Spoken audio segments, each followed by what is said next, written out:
Welcome to the Plant-Based Podcast. Did you know that plants are truly amazing? Not only can you grow them and eat them, you can also wear them, drink them, nourish your skin with them, and so much more. Let Ellen and Michael inspire you to love plants as much as they do, as they chat with the movers and shakers in this wonderful plant-based world. So, let's dig in. Transform your garden the easy way with sponsors of Series 20 of the podcast, Garden on a Roll. It's the perfect solution for beautiful, ready-made garden borders. If you love the look of professionally designed planting but don't have the time, knowledge or patience to plan it yourself, Garden on a Roll has you covered. Each border is expertly designed by award-winning garden designer Anthony Henn and delivered with a simple, pre-planned, biodegradable template you can roll out and plant in one go. No guesswork, no stress, just follow the instructions and enjoy the results. Whether you're refreshing a tired space or starting from scratch, you'll get a cohesive, seasonal design that works with plants chosen to thrive together and look great all year round. Choose your style and size, and everything you need is delivered to your door. It's planting by numbers. Visit Garden on a Roll today and bring your outdoor space to life. Today we're stepping into the world of garden design. We've got a special guest, garden designer Andrew Fisher-Tomlin. But he's much more than that, actually. He's a planting designer as well. And we'll be explaining just what that is later in the show.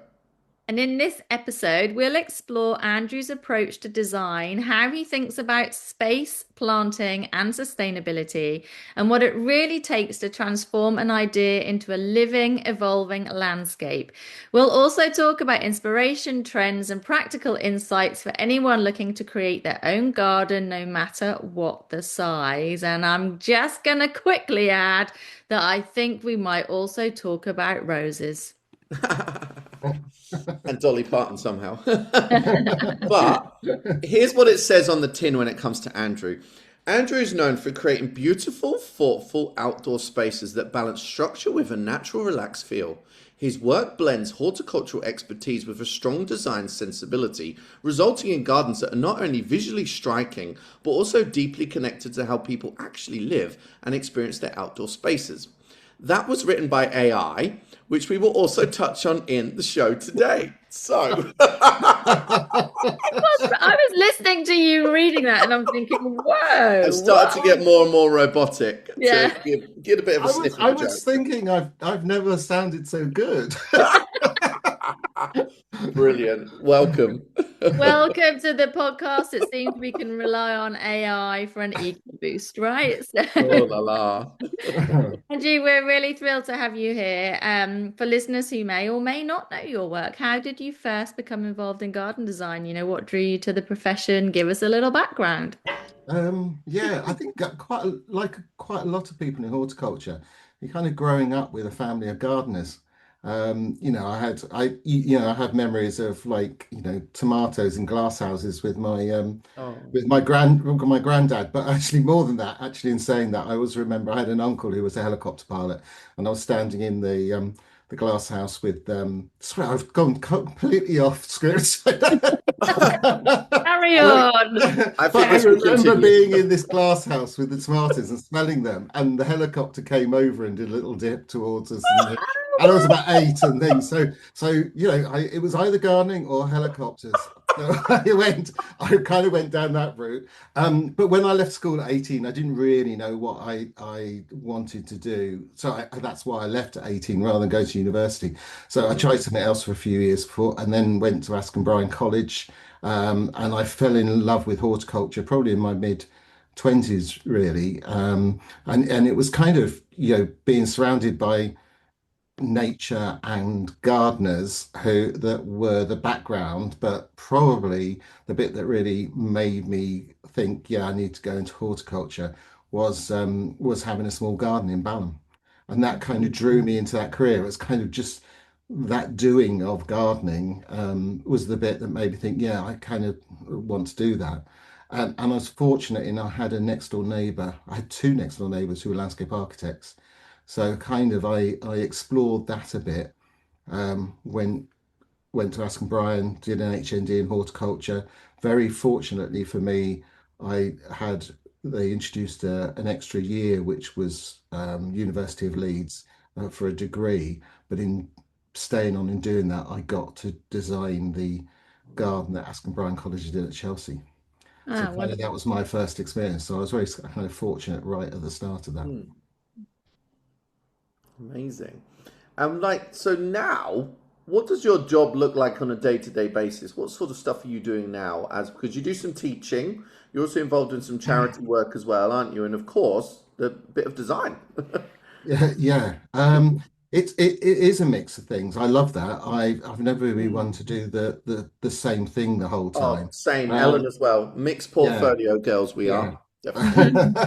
Yeah, it's kind of like, I discovered quite early on when I left college and things that I enjoy teaching, and I enjoy training, and I find that it actually keeps me on my toes. I have to know what all the latest regulations are, what's happening, and I teach at London College of Garden Design, which I'm one of the founders of, and that's both in London and in Australia. I've just come back from 4 weeks in Melbourne where I've been teaching. Cool. Um, but also, I teach at the School of Botanical Horticulture at Kew, which is really good fun because the students there have a very different outlook on design.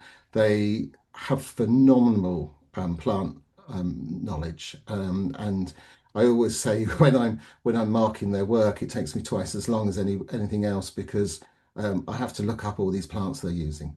Uh-huh. It's kind of wild and wonderful and things, and I learned so much Yeah. from that. So teaching's really important, and then my design is a lot less than it used to be. I still design. I have some really interesting projects on, one of which is I'm consultant to the Commonwealth War Graves Commission, which covers 12,000 sites with planting in over 150 countries. So that's kind of quite awesome. I'm really enjoying that at the moment. And then I still have residential clients and often there as a planting designer. So kind of all manner of things really. That I just enjoy doing that. It's one of those things that's like, if you want something done, ask a busy person. So I Yeah. so I get involved. That's cool. I like that. Yeah, the main charities I work with now, because again, it's just we all know the power of horticulture and how it's what you get from it. And it's like I say to people in the industry, you know, when you do your own garden, you go out for half an hour and 3 hours later you're still there and you get this really good feeling.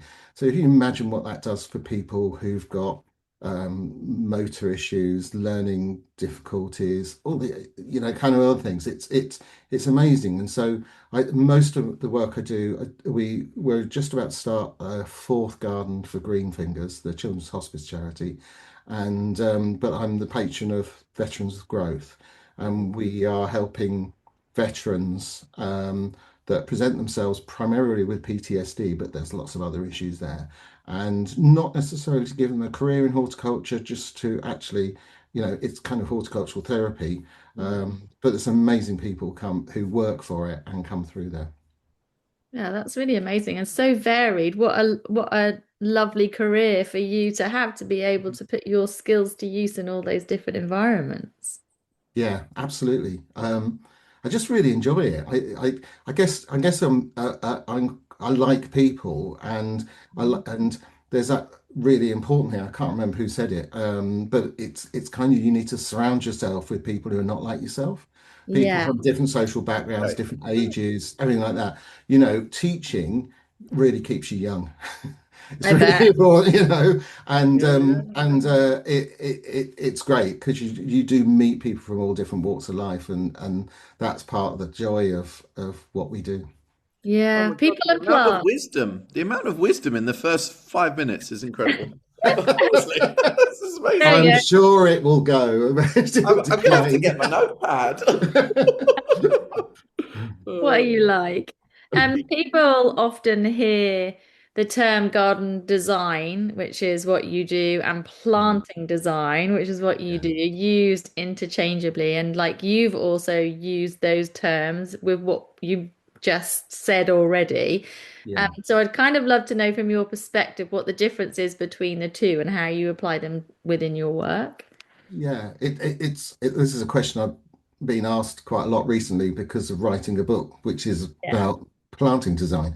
Um, they probably 20 years ago, there wasn't much difference.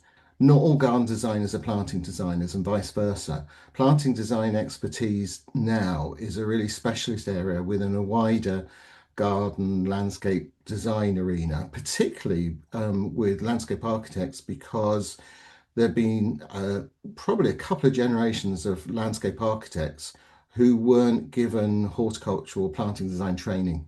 And certainly with the planting design diploma we have at LCGD, we see a lot of landscape architects coming in to kind of update their skills.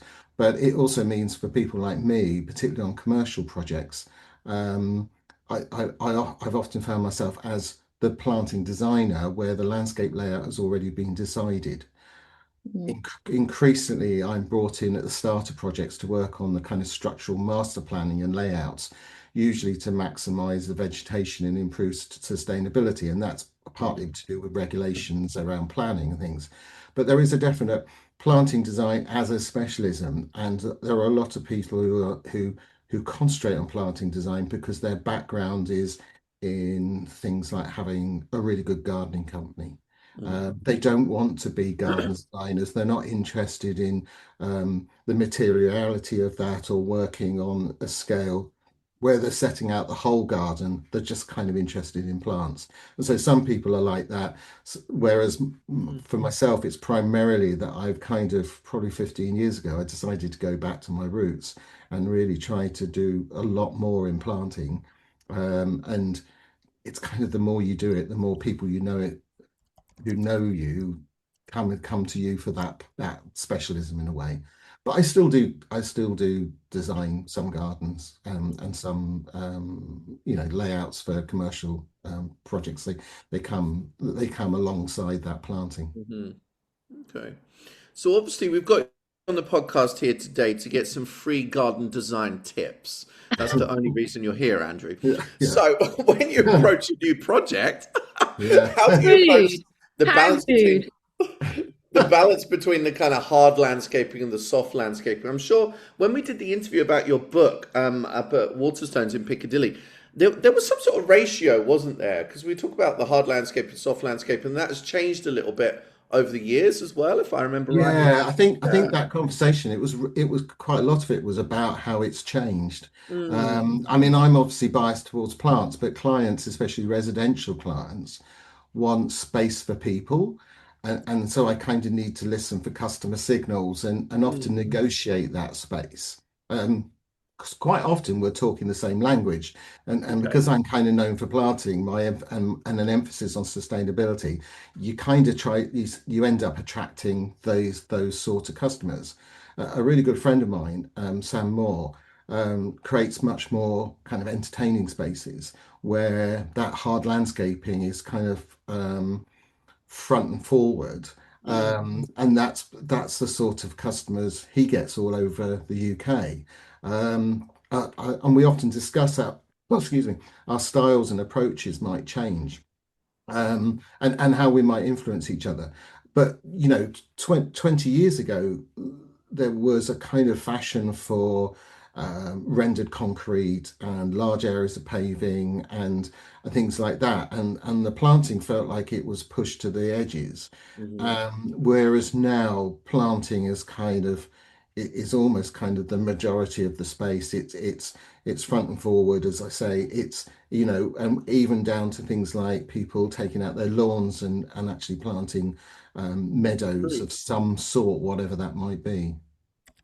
Yeah, understandable. And Mm, when I like I suppose I hadn't even really thought about the difference between garden design and planting. mm, I hadn't, but it makes perfect sense. And like you said, with the book that you've just written as well, Yeah. that kind of really kind of brings it to the fore so we can understand it. And It's that focus really. It's like, yeah, where you're taking it. And I would say 20 years ago it would have been quite a struggle to, yeah, to make a living as purely a planting designer. But with a changing climate and a biodiversity crisis, kind of all these important things that are around sustainability, it's actually forced people's hands to really think about plants. And so plants are more important, and planting designers have a role to play. It's a little bit like, since we started with biodiversity net gain, which was what, I can't remember how many months ago it is, might be 2.5 years actually. But suddenly ecologists are in huge demand. And I speak to ecologists who kind of feel that for years they were sidelined, and now because of this changing climate and biodiversity and things like that, suddenly they are really in demand, which is great for them as a career. Yeah, absolutely. I'd love to know kind of what role does planting design play in like shaping an atmosphere of a garden, or like that emotional experience of a garden? Yeah. This is what you do, so can you kind of give us a bit more of an idea Yeah, like it's that? interesting you use that word atmosphere, because that's something I talk to students about all the time. I'm especially keen on exploring narrative, and atmosphere is a way of creating planting design. Design is we experiential design is kind of everything these days. We find it in lots of different types of design. This is where the kind of the whole experience is important, and design is about creating experiences, telling stories, and the importance of storytelling and narrative in all creative disciplines is really well documented, because it helps us understand ideas and people. And storytelling is used in every culture, and it explains how we can understand and persuade and engage people. The power of planting design not doesn't lie in an individual plant or even a combination of a few different species of plant, but in the overall story that we can tell through plants. And I think that's where it's become, planting it within gardens has become so important. And when you hear designers talk about things like immersive planting, that's kind of what they're talking about. That sort of being pulled in by the planting. That we hear that a lot. I was looking at some of the gardens that are coming up in some of the shows this year, and a couple of times I noticed people talk about how they're trying to create immersive planting. And when you look at their 3D designs that are on the website and what they're doing, you kind of think, yeah, it is all about plants. It's primarily about that, and kind of really sort of pushing the boundaries of that. Mm. Oh, you're so good. I want to ask so many questions because I've got an extra question. I'm also, like, you can hear me typing because I'm also putting in other extra questions, but la la la. Um, do you feel like there is any urban planting where the planting is immersive? Because surely that's really important in a public urban space. Do you see any Yeah, examples of that around London or in the yeah, UK or increase. indeed overseas? Yeah, increasingly, because Hmm. um, quite often in public spaces which are publicly owned, so our parks and things. If you think about the Olympic Park, there are very immersive spaces there, Yeah. and quite often that sort of heavily planted approach also goes hand in hand with a relatively low aftercare cost. Hmm. There are so many, what's the word, kind of challenges on the public purse, that low cost planting is quite important. But also there is a recognition that it is also important for people's health. So I'm in London Borough of Merton. Shout out to Merton. And they down the bottom of my road, there's a another road with a really big nature strip down the middle. It's primarily because the Thames Mains ring goes through there, but what the local authority has done has not just kind of done a no mow may. They've actually let it just go and see what happens. They cut it once a year. There's a number of generations of popular trees. There's black cherries from the 70s, and there's ginkgos which are more recent. And they've planted some shrubs for wildlife. They've planted some bulbs a long time ago, but they've allowed it to kind of do its own thing. What's amazing about that is alliums have naturalized into it, Hmm. which is quite something to see. And it's kind of, but I see people kind of not just past walking across the road, but kind of wandering through it and enjoying it. And that's a really simple way of doing it. So yeah, I see that more and more. It's definitely a trend that's been happening for quite a while. But also think communities are really good at pushing it. There's a lot of communities getting together and just kind of greening small spaces that are there, planting trees. My local authority can't afford to plant lots of trees, but there are people in my street that want to find, well, they're kind of going along finding the spaces that they can fit them in. So it's Mhm. coming from lots of different places, but I think people are very aware, and it's definitely our cities are getting greener. Um, Hopefully that means they'll also It's get good to cooler. hear. Definitely, Yeah, definitely. yeah. Yeah. Um, Andrew, how would you approach designing a rose garden? That's just Bit like a you've just thrown pre-planted. that question in there. He's thrown this at me because of my love of country music, and the I'm going to throw this out there because I don't think it's ever going to happen for me. So maybe somebody else will go and do Oh, this. But I've always wanted to create a rose garden called "I Never Promised You a Rose Garden," and all the roses to just be named after country singers. I do have a Dolly Parton rose, which was sent to me without me asking for it. So it arrived in the post from another country because you can't buy them here. And I thought, what do I do? Do I burn it or is it? And so, but all the soil was off it and things like that. So yeah. I do have a Dolly Parton rose, which is, as Anne Marie, it's a marvelous rose. Um, but yeah, it's not going to happen. So yeah, that would be my approach. Uh-huh. I I've love actually that seen approach. it. Seen If it. you ever have to do it, give me a call. I'm here to help you because Yeah. I'm all in for the country music. And I was saying before we started recording that the Dolly Parton Rose is really beautiful. And the Mm. first time I'd ever seen it is here in Charlotte in a garden called the Duke Mansion. And they've got a rose garden. And I Google just it while saw you're this there. beautiful rose and I was like, wow, what's this? And often they don't have them labeled, but they were all labeled and it was a Oh, Dolly really? Parton Oh, Rose. So nice. I was Yeah. like, ah, that's the first time I, I I've always wondered why people don't put more tulips Yeah. alongside roses, Mhm. because tulips kind of have got that blousy thing. Yeah, I don't know. There's something going. I don't have many roses, but the roses that I do have, they've often been bought for a reason. And I always remember when I first started out, some customers who had a garden which was probably about 5 meters square, so tiny, and they just got married, and the wife's mother had bought them 24 roses on the theme of marriage. 24 Oh different my gosh. roses, which I had to use. But Wow. they also had, I doubt if after all these years anyone's listening in from there, they also had two ballerina fruit trees, which they hated. And they said, when you come to actually build the garden, we're going to leave them out the front so they get stolen and we're going to blame you.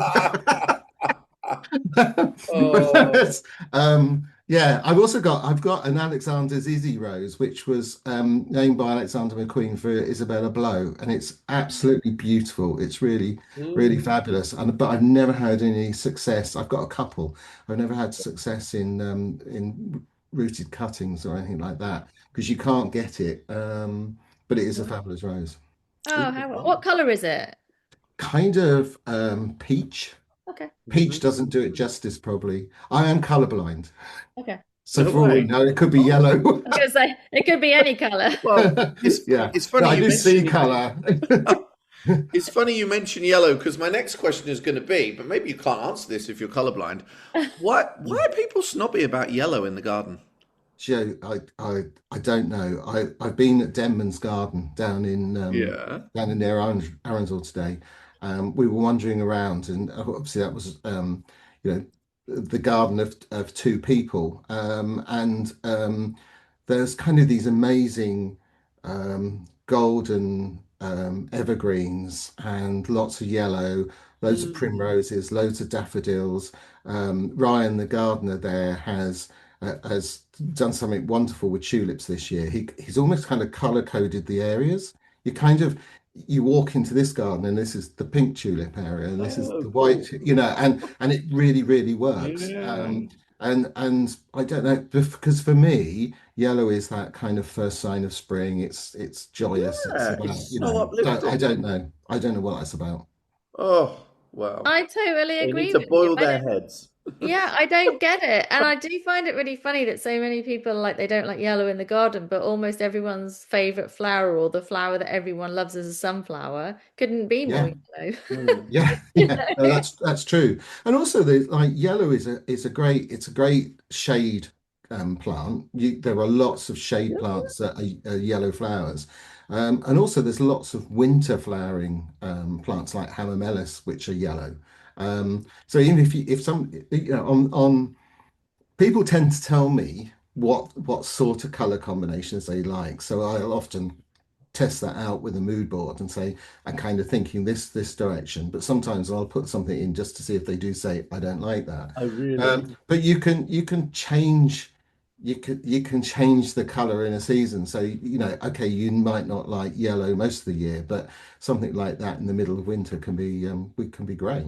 Yeah, so uplifting. Yeah, Mm, absolutely.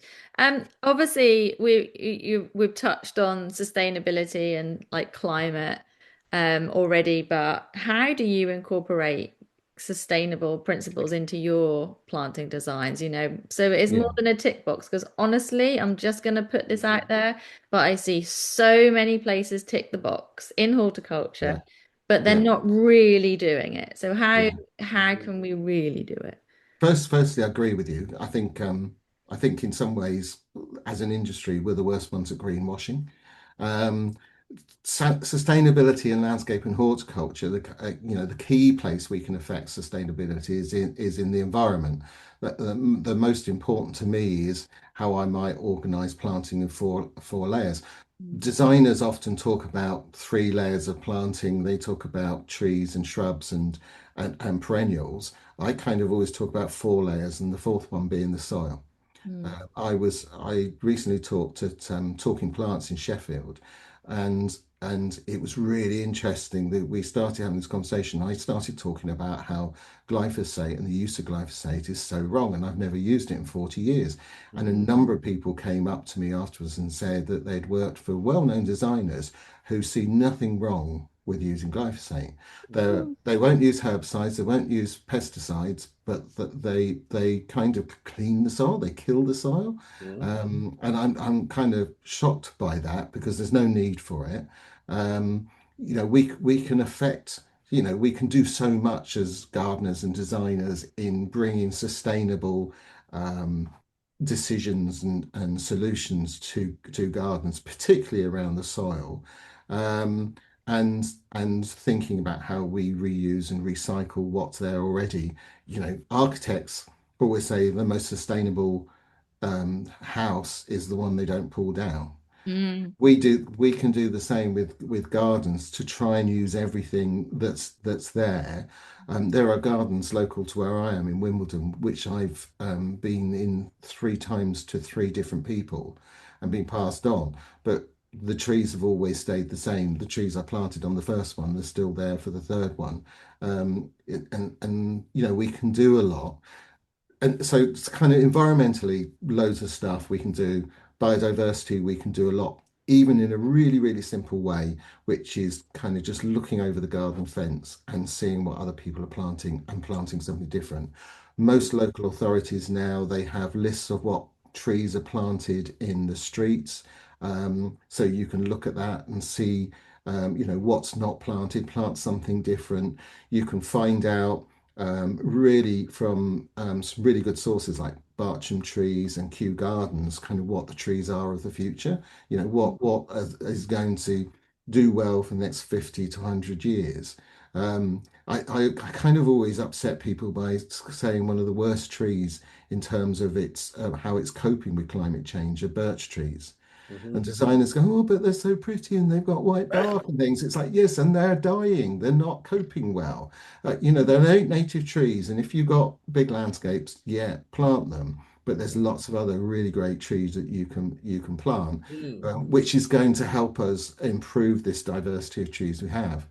Of course, and of course, the other side of it something that's kind of recognised by I think it's world cities and certainly the EU, is that we can affect cultural sustainability, and particularly when we consider how plants represent important messages, such Mhm. as like the oak tree in England, which is under real threat. Kew Gardens are collecting acorns in Romania because that's the current climate in Romania is what we're predicted to have in the next 50 to 100 years. And the oak trees there are really surviving well.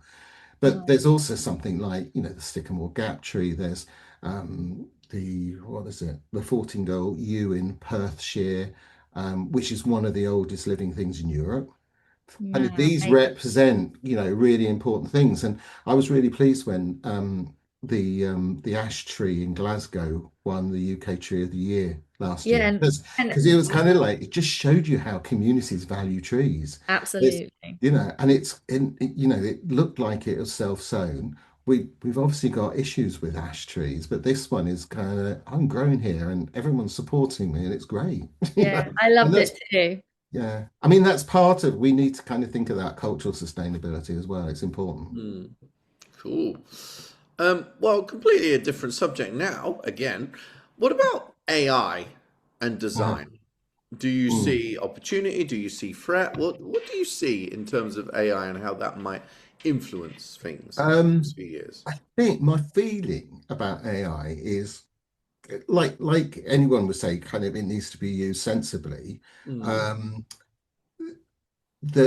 being a garden designer is primarily about customer relationship management. It's not about producing a drawing.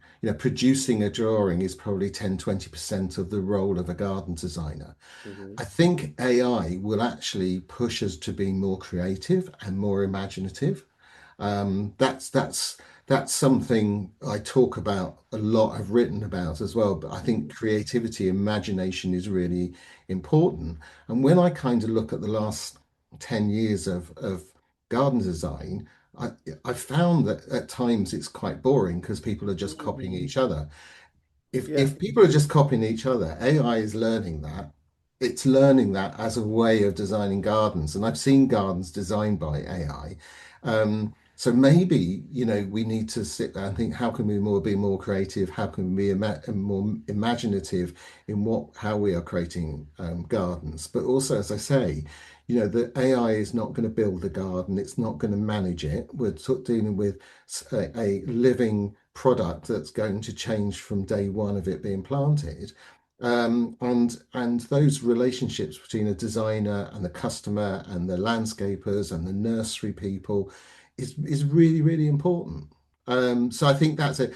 I have clients who I had a client this week who I gave them a plant list. They only need they're a very old client of mine, and they only need probably about 3 square meters of planting to fill a gap where a tree had come out. And I suggested some things to them, and they came back and they said, oh yeah, we looked on Chat GPT at your suggestions and realized they were all good. And it's like, so why? What? Why?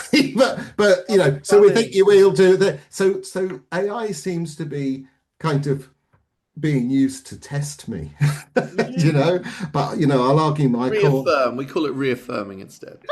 Yeah, but it's fine. That's And knowing crazy. what that client did, Yeah. I'm not surprised at. So it's kind of I would like to think that AI would be used in things like medicine and that sort of thing. Hmm. It stuns me that the horticultural world seems to be using AI a lot when actually it's kind of quite unsustainable in terms of the water usage. We're going to need 8 new reservoirs in the UK just for AI to cool power station, cool these data centers, um, which is shocking. It really It is is. shocking. I Yeah. was reading also that if you that if you if you ask AI, come on, say like Chat GPT or whatever, and Mm. you're asking a question, if you put please or thank you, it actually they tallied up how many people ask please or thank you, and then how much that cost in with regard to water.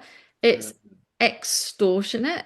just because we're saying please or thank you. Do you know what I mean? Like this, Yeah. we have to remember that this is data. It has to be processed, and Yeah. processing data costs money and Yeah. has a massive Yeah. environmental Yeah. impact. Mhm. And of So course, there are search engines where you can turn it off. yeah. So, you know, Mhm. but kind of that's something to think about. But you can understand why. When I was at a show last year, I asked the room how many people used AI in their business already, and half of them used it. But Mm. I think for kind of administration, that's the Yeah. kind of Yeah. that's that people are using. I think it will be in design. I think it will be used quite a lot in construction design, but you still have to know how to do it to make sure that you're getting the right answer. Mhm. Yeah. You still have to go through it Yeah, yeah, anyway, right? yeah, Because otherwise it could just be completely incorrect information. So yeah, I Mm. don't know. Let's get back to plants. I prefer plants yeah, to any of that, yes, honestly. It freaks yeah. me out. The whole thing just completely freaks me out. I prefer to talk about wildlife friendly gardening. And something a little bit more naturalistic, perhaps, which is a lovely, it's been lovely to see how, gardens have progressed that way over the past however Yeah. many years. And do you think planting design has evolved to reflect those priorities and I how? think it has. Going back to the sustainability thing, we need to be really careful about what we mean by naturalistic because Mm, it's often labelled as some idea of wildlife friendly, but mm, actually naturalistic is mostly an aesthetic, and it's kind of too easily labelled as that. We should be designing for wildlife, not designing for aesthetics. Mhm. Ultimately, you can kind of we're all part of nature, mm, and that makes people within our landscapes, people within our gardens, an important part of that. But there are lots of things we can do. A big thing for me is permanent vegetation. right. So where I'm talking, where there's been a real fashion for perennial meadows, but perennial meadows are not permanent, that you Mm, have 3 or 4 months of the year when there's nothing really happening. Okay, they're often allowed to decompose, and decomposition layers are really, really important. I sell that to my clients now. My clients all want low aftercare. It's one of it's one of the three in the Holy Trinity of what people want for their garden. Yeah. Um, and and I sell it to clients that they should allow plants to drop their leaves, drop their branches, and leave them in the place so there's a decomposition layer and not tidy it up. Chop and drop. But because that's low aftercare. Mm. mm, And yeah. they're like, I would say I've had success with about three-quarters of my clients. The other quarter kind of want, but I want it tidy. And I'm kind of like, well, tidy it up in the spring then. Yeah. So there's kind of things we can do, and I hope that planting design is moving towards being more about nature. Yeah. And as I say, we're not separate from nature. There's Mm. awareness of and an interest in designing shared spaces. In some cases, some movement such as the vertical layer approach, which is in Claudia West and Thomas Rayner's book, is kind of first and foremost an ecological way of planting, but it just happens to be good for people as well. Yeah. Mm. It's very difficult to do planting without having some impact on people, a positive impact. Um, Yeah. yeah, Well, I don't know what you think about this. Okay, my parents are in their 80s and they have a very typical Uh, formal, all parents, yeah. yeah, Yeah, I garden know where what the you mean. lawn is trimmed Yeah. to within a millimeter of yeah, life. All the paving slabs, like the stepping stones, are perfectly trimmed around the edges. The borders are pretty. They are yeah, pretty. My mum loves Mm. gardening. She keeps it very neat and tidy. Yeah. Just, mm, and there's lots of space in between all the plants. And I have too many plants on my allotment, and I'm moving some to my parents' garden and they need it to be a little less work for them now they're getting yeah, older. And yeah, I've said to her, we're going to fill your garden. And she's like, what do you mean? No, I can't, like, it's too much work. I was like, no, we're going to fill your Funny. garden Yeah. and you will have less work to do. Yeah, Because it's mad. every week I hear her say, oh, there's so many weeds. I've got to do more weeding. I've been Yeah. outside weeding. And Yeah. I'm like, Plant the more reason plants. you are Yeah. weeding because you've got bare soil and the seed, Exactly. you know, Exactly. Yeah. we're going to fill your garden. Yeah. We're going Yeah. to mulch it and Yeah. we're going to let it grow. And I Yeah. think she feels very nervous about it, but that's what we're How going to funny. But also, sort of like kind of renaturing it. You planting more plants, do that, allowing things to do their own thing a bit more, can be really pretty as well. That people appreciate.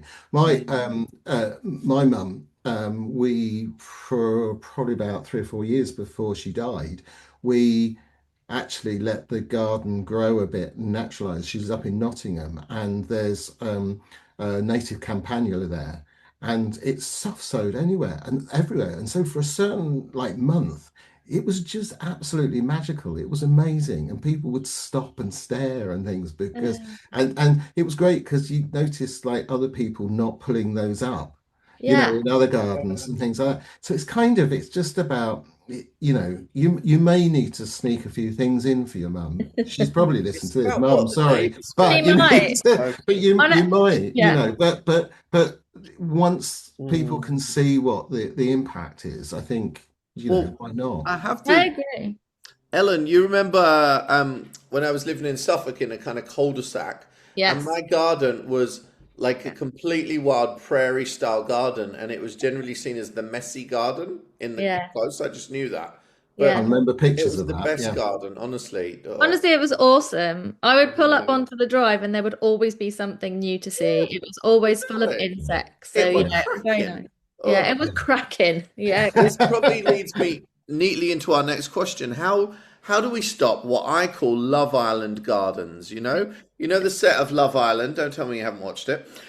With all the artificial turf, artificial flowers. At the most, there might be an agapanthus there. But how do we stop those sort of gardens? This is really really continues what we just said. This kind of like what people perceive to be low maintenance, but is actually not great for Yeah, the environment, is actually yeah. deceptively not low maintenance sometimes as well. Yeah. And How I, do we in the stop that? past, I've had clients saying, "Oh, I don't want a lot of maintenance, so can I just have all my plants in pots?" You think, "Oh Mm. my goodness, the work involved with that." Yeah, But that's it's crazy. that's about educating people, isn't it? If Mm. somebody and occasionally people have said, "Oh, we'd like artificial grass because we've got a dog and our children can play on it and things." And I point out how artificial grass gets really, really hot in the summer, so that you can't go on it in bare feet. And also, if your dog poos on it, it smells horrible and you can't get rid of that. So you can kind of tell people come to me because I understand the opportunities, the challenges. If somebody is a keen gardener, they Mm. probably won't ring me up. Right. They want to do it themselves. They will buy books on planning their garden. They will develop it themselves and enjoy that whole process. People come to me primarily because they want a nice garden, but they're not that interested, which is why we get, this other thing of, there's three things that people ask for. They ask for screening because they either don't want to be seen by or heard by or seen by the neighbours. Um, Yeah. they want year-round interest and they want low maintenance. And they're kind of those are the things. But then beyond that, they don't know. And there is this mystique of plants and the scientific names, which is great for us in terms of our work. That's why people employ us, because we understand all that. But also it's frightening to people. And I think we need to kind of demystify that. And then perhaps people won't buy plastic plants. I don't see Yeah. plastic plants a lot. I mean, do you in your travels? Not necessarily well, the thing you see the most of is kind of these plastic box balls. You know what I mean? Oh Like maybe yeah, hanging Yeah. outside yeah, which somewhere. gradually turn blue, don't they, as they Yeah, fade? yeah, and Yeah, that's really Horrible. yeah, kind of and those depressing. But horrible plastic green walls. I yeah, Yeah. shouldn't even call them green walls, but yeah. yeah, But I do appreciate sometimes there's a tiny kickback of like, if there's someone less able-bodied or someone that can't get around and like, artificial turf is then a solution, which is yeah, great. But there are a yeah, lot of people using it that is not yeah, that solution out there. But Yeah, I've we can only get ever I've passionate. only ever come across Yeah. one use for recycling artificial turf, and I don't Yeah. know, in golf courses where they have bunkers, they traditionally build up turf to create the Yeah. walls, and in a lot of golf courses now they're using recycled, well, not recycled, but thrown Yeah. out artificial turf. But you're kind of putting plastic into the ground. Okay, it's a Well, golf course, I, but d- you know. I don't know why companies aren't like going more into that because it's a real solution. And Elho, I don't know if you probably know Elho, the big pot company. I Mm. visited their warehouse and like design HQ like probably about 5 years ago now, and they were recycling artificial turf into pots.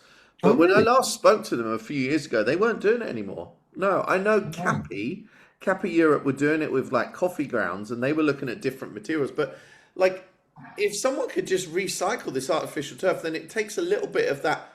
It doesn't take the problem away, but it takes a bit of the guilt away of people that then do want to use it and then dispose of it, I guess. And Yeah. I don't know, there must be a solution because for some people that will be what they will buy, whether you're not going to outlaw Mm. it. That's not Yeah. necessarily going to work, is it? Well, So, you I think say we you should say that. actually. I think we or should. maybe, Yeah, you say yeah. that. I mean, yeah, they might I've do. seen I think some my problem work with on, our yeah. industry complaining about my profession in designer complaining about it Mm. is it's an easy thing to criticize. What about looking to yourself and try and working with nurseries in terms of plant pots? Mm. There are more recycled plant pots, but designers kind of like can very conveniently forget about that. Yeah, There are you can use bare root plants. So that in the yeah, 90s there good were point. much more. I my middle year at college, I worked for a company that did lots of supermarkets, and our average price for a plant was between 10 and 18 pence. Wow. I know, it's like, I'm really old, Emma. No way. Yeah, but so you use bare roots, and people can say, "Oh, I wish we could use them again," but you can get them. Garden centers sell bare root plants. Mm. Yeah. Admittedly, they're in a plastic bag, but you can recycle the Yeah, plastic it's bag. really weird But how they are. The way they're marketed is kind of so artificial, yet it's the more natural way to plant. It's kind of really mm, weird, isn't it? They need to sell them like the old days, like the wallflowers. That sort yeah, of style would be yeah. better. You Well, just kind of you grab them can still, there, and yeah, yeah, you can still get bunches of wallflowers, and it's not yeah, yeah, the yeah. only thing But like why that. not? Why Yeah, not but that, bunches of, you got bare root peonies there ready to get, or a stilby, or any kind of like, yeah, random bare root that you could get. yeah. It would be brilliant. You could buy them from It's boxes it, like yeah, hyacinths. but You it's know not what I mean? convenient, is it? And it's kind No. of not convenient to And you people's don't make as lives. much And it's money as like some of the prices yeah, of perennials these days. You know what I mean? And yeah, also, from a seller perspective, Mm. that people don't buy unless they can see the flower or they can see, Yeah, like, that's especially an why. yeah, inexperienced gardener will look yeah, at bare root and just be like, what on earth is that? Yeah. They want to yeah, see what it's going to But be. that's yeah, where, yeah, you do need education. But also, I've always wanted to like introduce in a garden centre like almost a living label. So you could Yeah. then sell things that are smaller that the customer gets the joy of growing on. You yeah, can also offer a wider range of plants because not every plant, fits on a garden centre trolley, flowers at the right time. A lot of yeah. that stuff is like treated with chemicals to make it flower at that short Yeah. height. If you had a living label and then you just buy the smaller plant, you kind of like negate that a little bit. I don't know. Yeah. There's I so many mean, different the rabbit holes to easiest, go down here, but the honestly. easiest thing is to like use bare root trees and things like Yeah, those as much as possible because those yeah. are they're still produced in vast numbers, and Mhm. still potentially is kind of a good route to go. Yeah. You're Yeah. right. I Mm. agree. Okay. This one, I think you might go a while on this one. Um, for someone so passionate about plants and landscapes, what advice would you give someone considering a career in garden or planting design? Because, and I cannot remember the phrase, but someone said something about you. Oh, I know what it was. It was oh damn, what's his name? Oh God, what's his name? Oh, what is his name? What is his name? I don't know, Wait, Michael. but we can't read your mind. I've No, I'm completely, I've sorry. got a block on his name, but there's this gun designer, quite well known, and I've completely lost his name. James something, I'm sure. I've lost it. I'm getting really old. Anyway, who said you're the only garden designer who's earning money? Yeah, that's James Alexander Sinclair. James Alexander Sinclair. Yes. Oh, Explain that to us, please. He introduced me as a client, Yes. and it wasn't that. He kind of said, introduced me that way. What did you and mean? that's fine. And I was What did you quite pleased by that. But he kind of said, you make a good living out of it. Yeah. The bit that kind of struck me was afterwards in the break, people coming up to me and saying, "Oh, did that really embarrass you? That's not really." And I'm like, no, I'm quite proud that I pay the bills with it. I think. There's too much conversation in our industry about, you can't make any money. There is a big conversation to be had about how we need to pay skilled gardeners more. Yeah. There is that, and there are routes you can take, but there is money to be made in horticulture. And I think for anyone thinking of coming into the industry, it's such a vast industry. It covers so many things that, from retail to arboriculture to horticulture to design. It's this huge area and employs a lot of people that you need to take your time thinking about where you want to go. Yeah. Because there are so many directions to take. And I started out by getting a good grounding in a horticulture course. And I think that's a really good way. I'm always grateful that I did that because it has always stood me in good stead. And usually these days with kind of, I can never remember how the class now, kind of BTECs and things, but the equivalents of HNDs and things like that I took. You can explore design as part of that. I know, when I've taught at level 3 and level 4, there is a design part to those. Level 3, it's more introductory. Level 4, there's a project. So you can have a go at that and decide whether you would like that, but you might also find that you actually want to go and work in a botanic garden or something. Both the RHS and Q have paid diploma courses. You are paid a salary. It's not a brilliant salary for London, but it is a salary. And there are also plenty of apprenticeships out there as well. So I think if you kind of think about that, about getting a good grounding in horticulture first, it opens your eyes to what else is available and what's out there. And alongside that there are so many podcasts, there are great trade shows and things like that where you can go and talk to people. I find generally that horticulture is a very friendly industry, and there's lots of opportunity to find out more. In fact, I think on the RHS careers page there are about 40 videos of people in the industry talking about their jobs. So if you're kind of thinking, I like the idea of this, then that's kind of a good starting point. I agree. I'm one of those videos, believe it or not. Are you? I'm one of those videos, yes. What was your specialism on there? It was to do with media, so horticultural media. So like you were saying, with all the very many varied careers there are in horticulture, it's science, it's geography, it's art, it's media and journalism, it's design. And you don't even have to get your hands dirty either. There's so many jobs that are not about getting your hands dirty, and people don't realize that either. Because when I was at school, it was like landscape gardener. It was the only thing they could think of.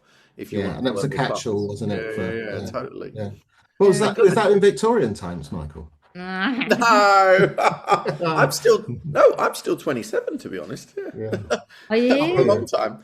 Are you going to be 27 for the next 27 years? Yeah. Are you one of those? I just want to I want to push something in there actually, because we're so weird about money in the UK. We're so weird about money in horticulture. We don't want to admit that you can make money out of plants. And do you know Boyd Douglas Davis? Yes. Yeah.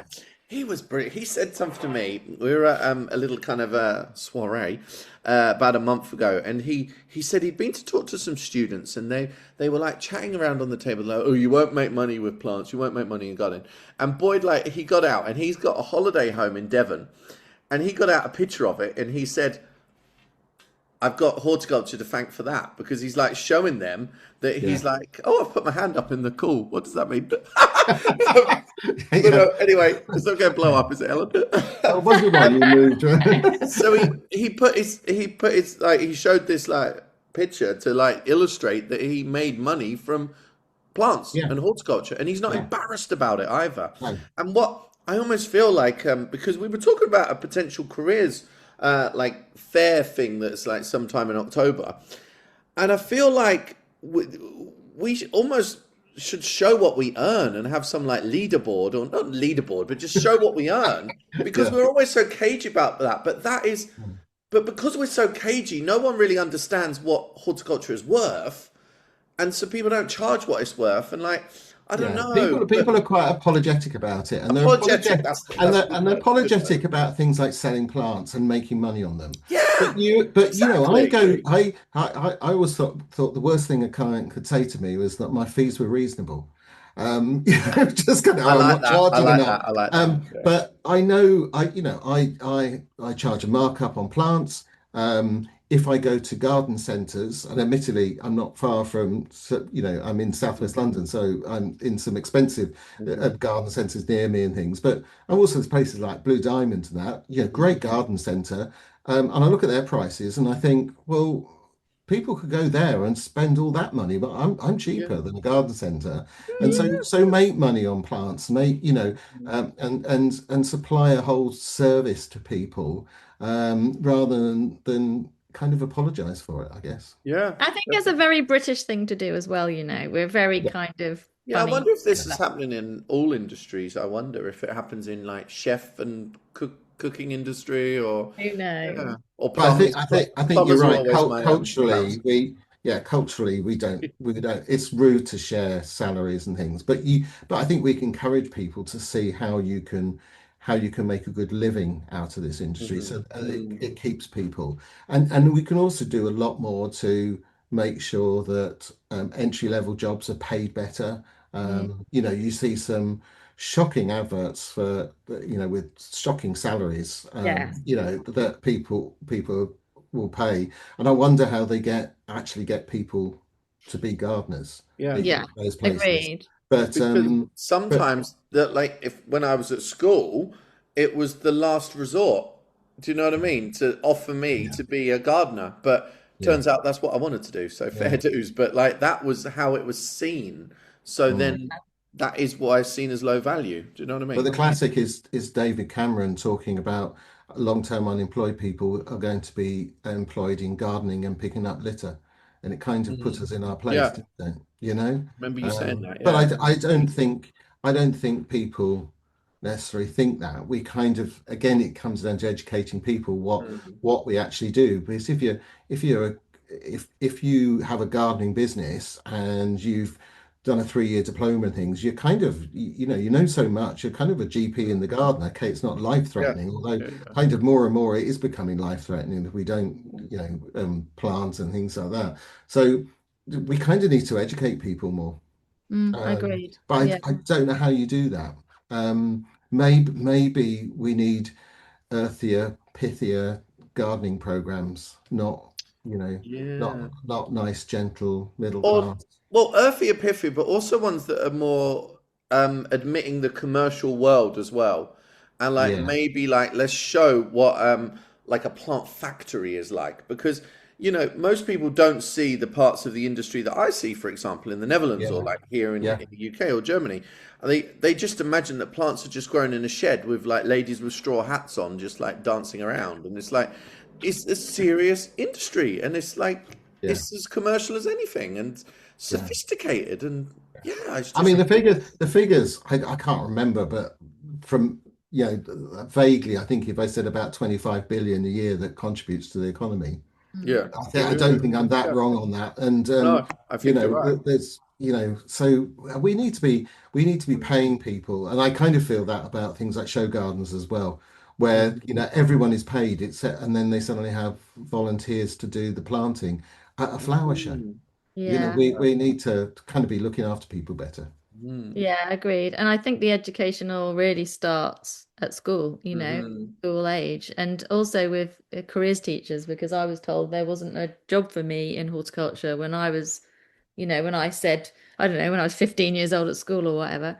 And I said I liked plants, and my careers teacher just turned around and said I could be a teacher or a nurse. Like, it wasn't even a thing for me to do. I mean, it Oh my was goodness. not It even. wasn't. It wasn't even like the ground zero. It Like was if the last go and resort. be a Yeah. gardener. You weren't even allowed to do that. No, just wasn't even a Honestly. thing. Yeah, No. isn't that crazy? So I think, all has to start somewhere, which is probably there.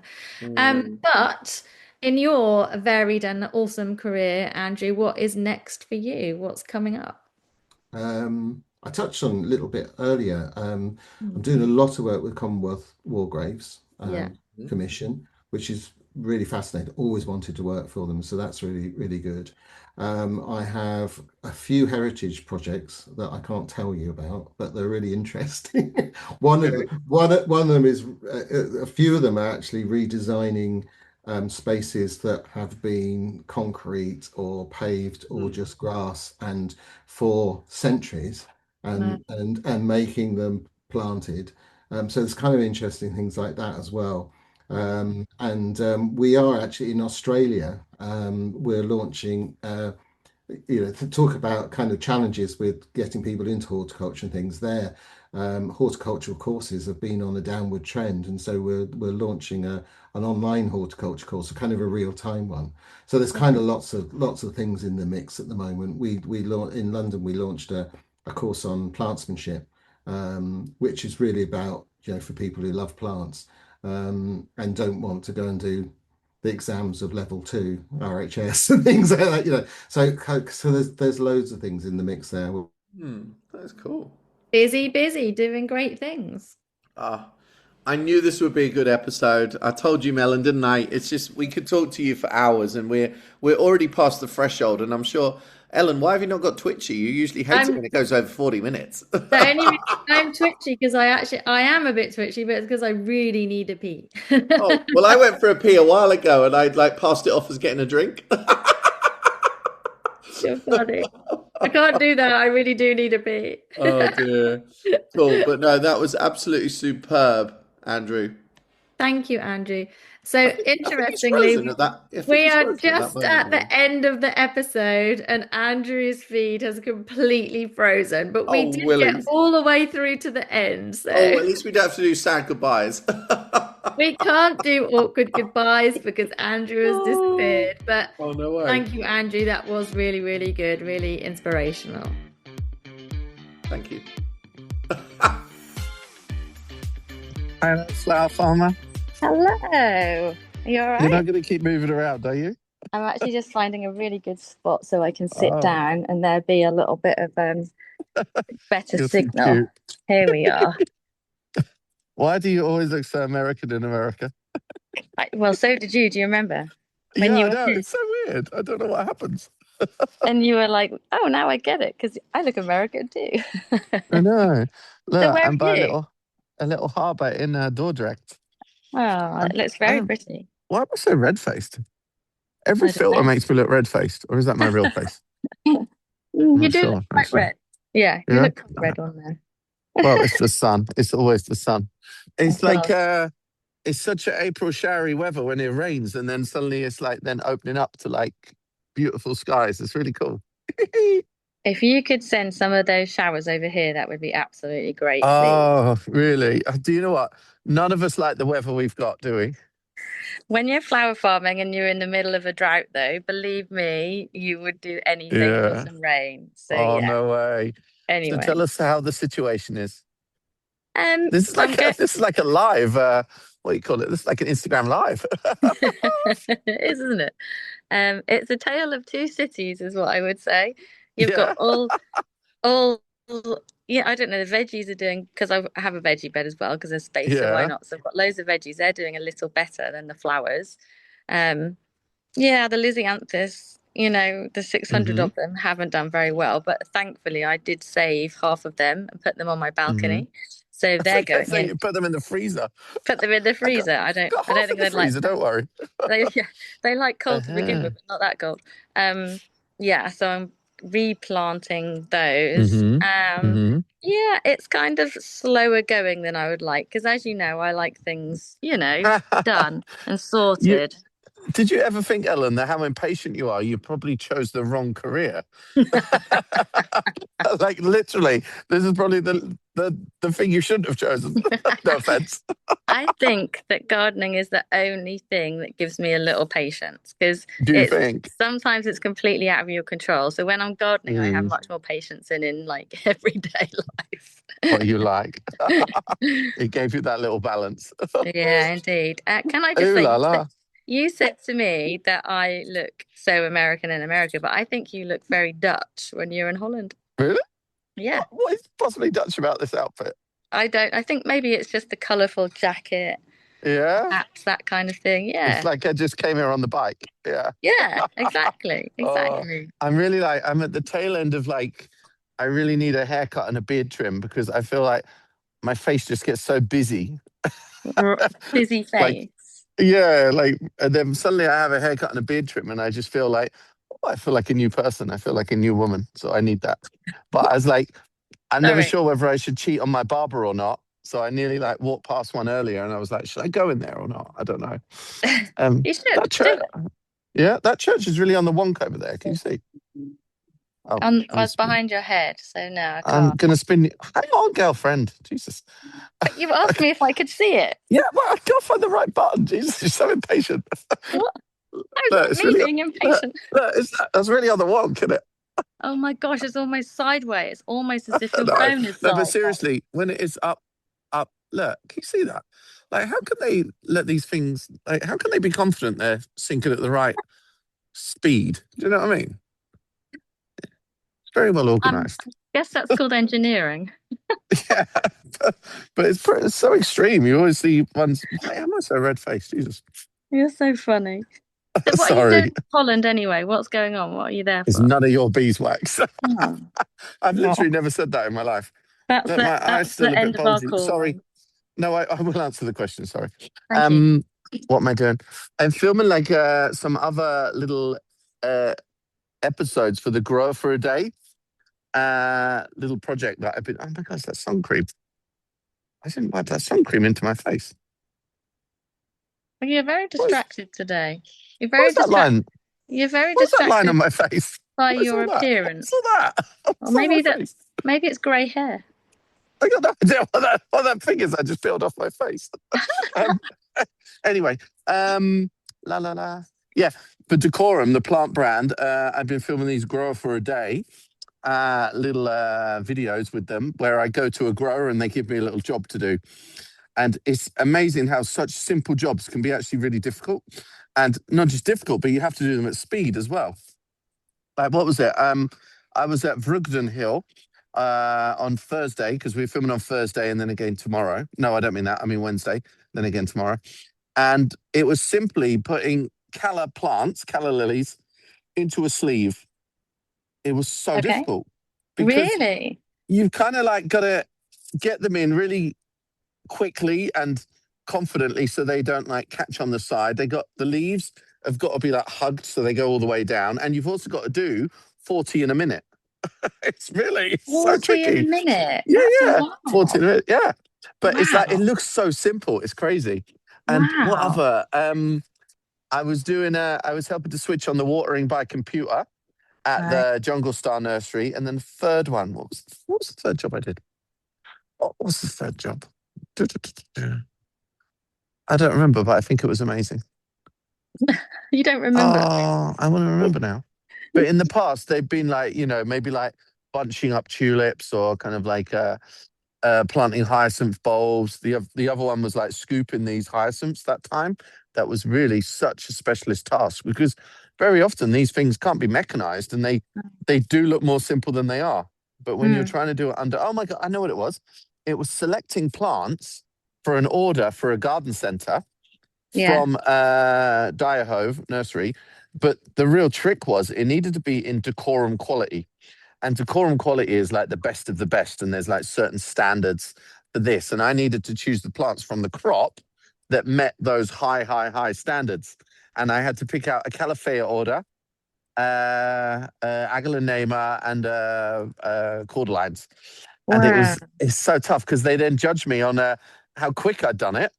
which I didn't think was fair because it was my first time, but by the by.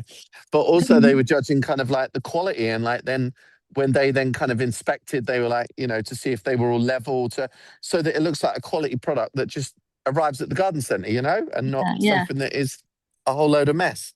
But no, That's it's awesome. amazing to meet these like quality standards as well. And you really get to see like behind the curtain of it all, really. It's incredible. You do some really So fun. cool work, and then putting that out there like you do is really good for people to see what happens behind the scenes. Oh, Before they totally. go to the garden centre and they don't, know at all, or even think about what happens before they pick that plant. Yeah, and if you ever see anything in a Decorum, like with Decorum on the label, like Decorum don't really advertise to consumer because they're business to business. They're trying to get the garden centre buyers to buy their product and the exporters as well. But it's also a really important message to the consumer to understand if you see something that has Decorum label on it, like the story behind that and how that was set up in the first place and why. And there's like independent inspectors that then will go to nurseries and check the stock randomly as well to check that those standards are staying high. It's incredible. Crazy. It's really incredible. Yeah. And really amazing. I said, like, I said, well, what happens if you haven't got enough stock to fulfill those good standards? They kind of like, they almost like won't send the order. It needs to then go out under a different brand. It's just really the standards are amazing. Yeah. Wow. Incredible. And you got to kind of experience all of that. It's very cool. Totally. So no, I really enjoy what I'm doing, and I put a lot into it, I guess. Yeah, I'm doing a nice job. You do. I don't know what to say. It's so weird to know what to say when you're like, doing good stuff, and I'm like, You don't have to say anything. You can just say you're enjoying it. That's all good. You're allowed to do that.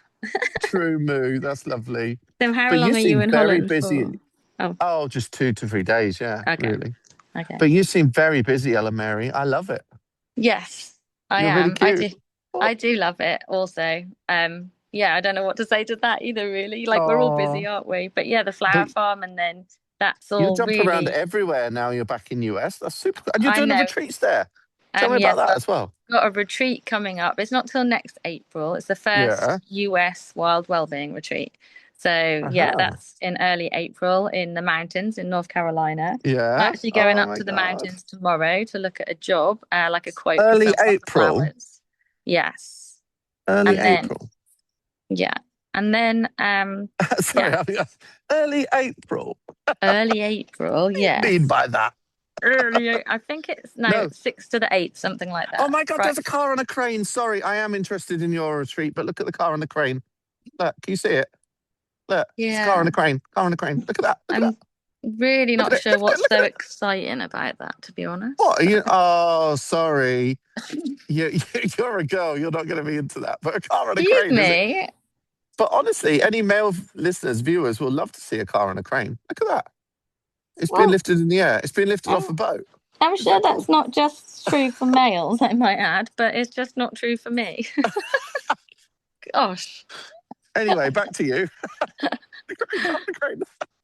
What were you saying about the retreat? Also back to me for a minute. Because I've been invited to do the California work again. And if it's just before the retreat, I can come to the retreat. Well, you better book. There's not many spaces. Oh, you probably don't want me to come, actually. I just remembered that. You're welcome to come. It's not just for girls, is it? Will there be a car and a crane there? It's not just for girls, no. Okay, and cool. You're very welcome. I would love to. Oh, I love how bolshy you are. You'll have to book. Have you had interest already then, darling? Yes, so I have a wait list at the moment, and that's cool. I'm doing this in conjunction with a really cool travel company called Inspired Ventures, and they organise the retreat and everything behind the scenes, which is really helpful. Oh, that's cool. Yeah, whilst I'm involved in it and I want it to be a certain way, they go away and make it do happen. all the admin and work it out, that's make cool. it happen. Yeah. Oh, that's so we have a wait list, and we've got lots of people on the wait list already, and there's not actually that many places. So that's really exciting. Because it's also advertised through their power a bit as well. Yeah, that's really cool then. Yeah, so I think that's super interesting, and we've got a Christmas one. I say Christmas, but it's at the end of November. It's called the Winter Wellness Retreat, and it's in the Peak District. And we've got a beautiful country house And the Yeah, whole retreat is all about making homemade gifts. So I yeah. think it's like you pay to come, but actually that money, you walk away with a ton of like homemade gifts to give people and Yeah, a that's really wreath for cool. your door. And then also we want to be calm before the craziness of the Yeah, festivities. So, yeah. yoga and meditation and nature walks, all of Hmm. that. But you go away with a whole lot of lovely nature-based handmade presents as well. So that's really Oh, that's exciting. mega cool. Wow, Yeah, cool. yeah, some really good stuff going on. Ooh la la. Yeah, ooh la Hmm. la indeed. I've got to I just just say, did. I'm sitting Oh here. no, you look So like you're in a golf buggy, to be I'm at honest. the flower farm and I'm sitting on the porch of my friend's house, which is at the kind of Mm. bottom of the field. And I can see my first hummingbirds of the year. So I Oh my haven't god, seen I've any this still year never yet. seen one. They're Honestly. just incredibly, they're like Oh magical little things. And they're the first I've wow, seen this year. So that's really awesome. Very damn, that's pretty. cool. Yeah, very Um, cool. I was gonna say, oh, we just had Malvern. That was pretty cool.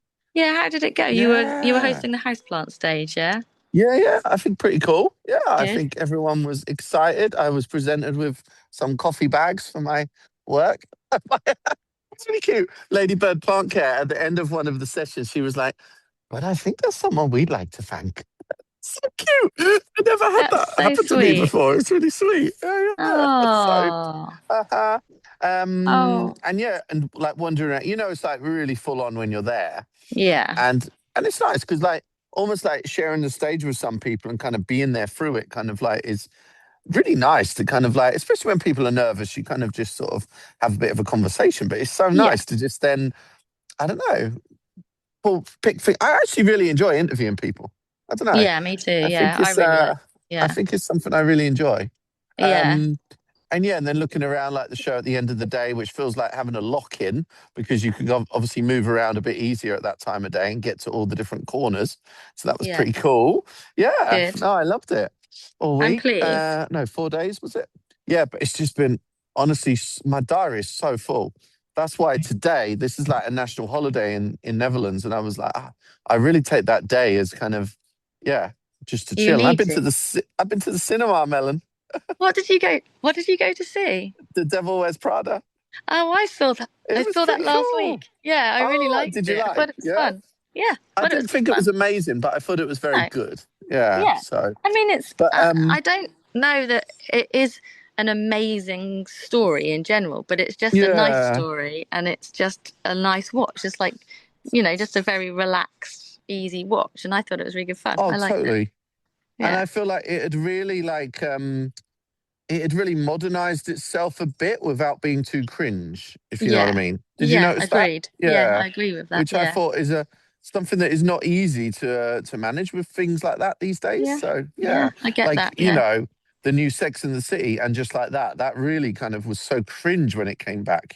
yeah. But It this wasn't was good. really it felt very natural and I really enjoyed it. So I yeah, think any film where they do like a second or a follow up, it's tough yeah, it's to, tricky. Yeah. yeah, very But tricky. But yeah, I I think they went did on good. my own. It was so cute. I don't know if Yay! I'd ever been on my own to the cinema before. Oh, I have, and I go to the theatre on my own, Yeah, and I go to the proms in London on my own as well. I love it. it's cool. Yeah, I didn't know. Like, I don't think I'd avoided it. It just hadn't come up before. But yeah, I was It's like, why just not? Really? I just like it. Oh, I've got Yeah. two So hummingbirds right next to me. They're having a little fight. show me them, show me them. Oh, hang on a minute. I'm gonna turn the camera Aren't they the around. size of a pin or something? A pin? They'd be like the Not size of a a pen, thumb. a pen, not a pin. Sorry, Right. You have to, the thing is, we have to keep talking. I don't know if you'll see it on here I have to because keep they're so talking. small. Why? Well, because they might not come back Are for another they? 2 minutes, you know? Oh, I thought you meant they were attracted by hearing human sounds. Oh, definitely not. That will make them go I away. see. But Oh, yeah, bless you. and those two Wow, having a that's little cool. fight. They're so cute. It's so Anyway, quiet there. There's I'll let really you know. nothing around, is there? It's very, very rural. Yeah, it's kind of in the middle That's of absolutely mad, isn't nowhere. it? But it is beautiful. Wow. And when I come here, Wow. it's just lovely. And my friends who have their house here and live and work here and have let me have their Yeah. land, they're just absolutely lovely. So it's really nice Wow. to be here. That is cool. Because they're like Yeah. working at home then, or what's the deal? One works from home and the other goes, Wow. out to work. So Yeah. and That it's is really cool. lovely. But even though it's middle of nowhere, it's not that far from where you live in terms, is it? No, it's about 45, No. 50-minute drive unless you Okay. drive during traffic, and then it's about an hour and 20 because there's only Yeah, one way, yeah. and that's ridiculous. But it's okay. That's Yeah, it's all good. ridiculous. That's ridiculous. It They should is open a 1 new hour road for your 20. flower farm. Ridiculous. Ridiculous. It Oh, is that's cute. ridiculous. And what exactly are you doing there today? I'm planting out today, so I've got a load of scabious going out, lisianthus going out. I've got a load of marigolds, sunflowers. What else have I got? And then I'll be sowing some seeds, zinnias. I don't know. Yeah, lots basically. So it's That's planting so and cool. sowing. So Oh, cool. straw flowers. I've got loads of. Because I kept a load at home basically because the weather's been just so dry, so that I could keep on top of them a bit. But I need to get them out Ooh la now. la. That's exciting. Very exciting. And how was it going with assimilating your mum to her new garden? Well, it's very interesting because obviously my mum had said, can you do my garden for me? Because obviously, she's getting a bit older. And I said, yes, that's fine. I'm going to downsize my allotment. And then I've had more time to help her in the garden. So that's all fine. And then the very first time I was helping her garden, she was basically gardening, doing it all herself. Oh, really? And it was really funny because I posted a reel of her doing it online. And a friend of mine texted me and she really nailed it. She just said, oh, I saw your reel. It was really funny. Your mum is definitely, inverted commas, determined. And I thought, yeah, that's mum. I'd say that's a very good word. She's determined. So, yeah, but it's fun. But I actually really enjoyed it. But maybe she's not doing it at the same rate, but it's nice to have you there also sort of doing it and to feel like you're there to catch any slack sort of thing. Yeah, I don't know. absolutely. Yeah, it is. And it's actually really nice quality time to have. It was really good fun. And I look forward to next time I go back there and help out. Yeah, it's good fun. But when are you bringing in the lemon balm? The lemon balm. But you're going to bring it like you're going to start growing more there that you want to grow, or you're gonna mum's do that? You're gonna do that quietly behind a Leylandia hedge, yeah, or what? I'm going to basically quietly, completely and utterly fill her borders where she's a very formal gardener and there's lots of space. Why but do they do that? It's so difficult to maintain. I don't know, but that's definitely because that is why they need to garden. That is a generational thing for sure. But I'm going to crazy. It makes zero sense. Yeah. And it will look beautiful and there'll be less weeding to do. So I think, we can I'm going to work on that. But she's actually been very relaxed about it, to be honest. Yeah, she's been that's very, cool. Do what you need to do kind of thing. So yeah, it's been really nice. She trusts you, Melon. Yeah, nice. She trusts me, which is very nice. So yeah, it's good but fun. It is like, we went but to. It is like, go on. We went to Stoddy Lodge. Go on. In North Norfolk, to see the azaleas and rhododendrons. That's so cool. And it was so beautiful. We walked through like a wooded area, and my mum literally went and hugged a tree all on her own accord, not me telling her to at all. She just went off and hugged this tree. It was so funny. It's just you can tell where I get it from. That's for sure. That's just azalea season is just amazing. I won't be. Stunning. I don't think I'll get to Isabella Plantation while it's looking good, but I was at Kampthout in just outside Ghent in Belgium, right? Which is like comparable and absolutely gorgeous. Wow. Yeah. I love them. God. Yeah. Very beautiful. Oh, I feel so lucky to see all these places. Actually, it's really. Oh my God.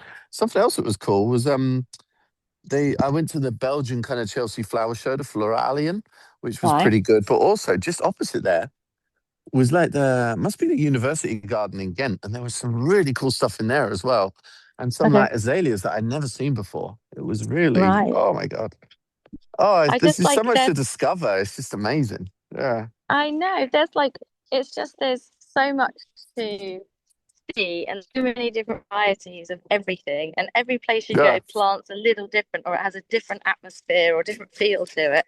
No, absolutely. It's so exciting to explore. Oh, totally. I just can't stop. Do you know what I mean?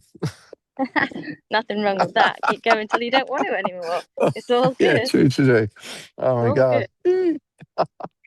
Okay, Helen. well, I have to get on with planting now. It's I don't know if you can hear it, but it's super windy, so I've got a load of plants I need to get in. And yeah, lovely chatting to you. Mm-hmm. I can't see it now. How's your peonies? Well, some seem to have rotted and some have grown nicely. So hang on, I'm going to see if I can put the video on and turn you around. Here we are. This is what I want to see now. Yeah. Cool. Look, the cornflowers are looking beautiful. Oh, wicked. That's cool. They're lovely. They're actually going somewhere on Monday to be used for an event. Really? Yep. Oh, wow. What's the event? It's like a garden who are celebrating their volunteers. They're like a volunteer day event. You've got so many different little jobs already. It's amazing. I know. And peonies, cool. and then this whole bed here, this is all dahlias, all the way up there. Mm-hmm. So yeah. And they're okay with the dry a little bit, well, or you have to. Interestingly, they seem to be really quite fine. Some of them haven't grown, but the majority have. So yeah, I'm pretty happy with those. I think plants can be much more tolerant than we think. Some, anyway. I guess the dahlia is a tuber, so it's kind of then still got the bit there. Do you know what I mean? Must be a more scientific way to describe that. The energy. Yeah, something like that. Yeah. Tuber, of course, but if they completely dry out, then obviously that's good Oh, either. wicked. So it's just a bit of a. Well, I hope you enjoy the rest of your time in Holland. Thank you very much. Cool. And and I will speak to you soon. I will talk to you next week. And this is hooking on to Andrew Fisher-Tomlin, talking about garden design, isn't it? He's awesome. I really like him. He is, which is nicely timed for Chelsea season as well. See, we know what we're doing, huh? And of course, last week there was a Chelsea special episode. So if anyone hasn't downloaded do I need to listen to it? Do I need to listen to it? I spoke to 3. Do you need to listen to your own podcast? No, you don't actually. But do your homework. There was. I spoke to 3 different designers about their Chelsea garden, and that was really interesting. So yeah, it was really good. Yeah, good couple of episodes about garden design. Very cool. Coolio. Right. Okay. I'll see you later. Speak to you next week. See you soon. Okay. Bye. Later. Bye. Transform your garden the easy way with Garden on a Roll. This is the perfect solution for beautiful ready-made borders.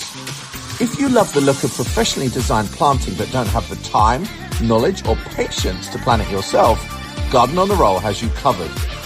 Garden on a Roll are supporting Series 20 of the Plant-Based Podcast. Each border by Garden on a Roll is expertly designed by award-winning garden designer Anthony Henn and delivered with a simple, pre-planned, biodegradable template that you just roll out and plant in one go. No guesswork, no stress, just follow the instructions and enjoy the results. Whether you're refreshing a tired space or starting from scratch, you'll get a cohesive, seasonal design that works with the plants chosen, which will thrive together and look good all year round. Choose your style and size, and everything you need is then delivered to your door. It is planting by numbers. Visit Garden on a Roll today and bring your outdoor space to life.